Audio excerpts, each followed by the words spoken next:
ભારતભરમાં આજે 77મા ગણતંત્ર દિવસની હર્ષોલ્લાસ સાથે ઉજવણી કરવામાં આવી રહી છે, ત્યારે ભરૂચ જિલ્લાના નબીપુર ગામે પણ રાષ્ટ્રીય પર્વની આન બાન અને શાન સાથે ઉજવણી કરવામાં આવી હતી। નબીપુર ગામની વિવિધ શૈક્ષણિક અને સરકારી સંસ્થાઓના ધ્વજવંદનના કાર્યક્રમો યોજાયા હતા, જેમાં નબીપુર કુમાર શાળા, કન્યા શાળા, હાઈસ્કૂલ, મિશન સ્કૂલ અને મદરસા સહિત નબીપુર પોલીસ સ્ટેશન તથા હોસ્પિટલ ખાતે ગરિમાપૂર્ણ રીતે તિરંગો લહેરાવી સલામી આપવામાં આવી હતી।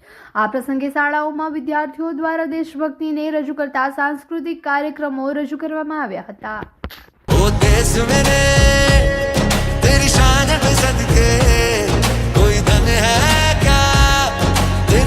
से बढ़ के तेरी धूप से रोशन, तेरी हवा पे जिंदा, तू बाग है मेरा, मैं तेरा परिंदा।